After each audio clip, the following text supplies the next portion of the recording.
13ನೇ ತಾರೀಕು ನಾನು chief minister ಮಾತಾಡಿಕೊಂಡು ನಾನೇ ಕಂಪ್ಲೀಟ್ ಡೇ ಪಕ್ಷಕ್ಕೆ ಕೊಡಬೇಕು ಅಂತ ಮುಖ್ಯಮಂತ್ರಿಗಳಿಗೆ ಹೇಳಿ ಅವತ್ತಿರೋ ಪ್ರೋಗ್ರಾಮ್ ಎಲ್ಲ ಕ್ಯಾನ್ಸಲ್ ಮಾಡಿ ಬೆಳಗ್ಗೆ ಎಲ್ಲ ಬ್ಲಾಕ್ ಪ್ರೆಸಿಡೆಂಟ್ಸ್ಗಳಿಗೆಲ್ಲ ಕರೆದಿದ್ದೀವಿ, DCC ಪ್ರೆಸಿಡೆಂಟ್ ಕರೆದಿದ್ದೀವಿ, MLAಗಳು ಕರೆದಿದ್ದೀವಿ, ಮಂತ್ರಿಗಳು ಕರೆದಿದ್ದೀವಿ, ಎಲ್ಲರೂ ಬಾಡಿ ಕರೆದಿದ್ದೀವಿ.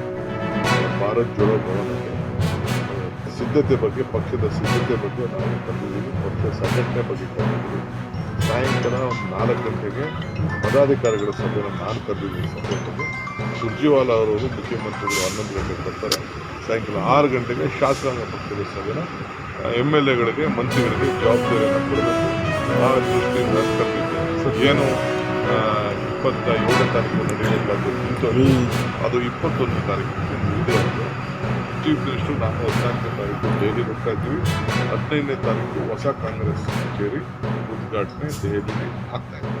ದಯವಿಟ್ಟು ನಮ್ಮ ಸರ್ಕಾರದ ವಿಚಾರದಲ್ಲಿ ಯಾರೂ ತಮ್ಮ ಯಾವ ಹೇಳಿಕೆನೂ ಬೇಡ. ನಮ್ಮ ಸರ್ಕಾರ ಸುಭದ್ರ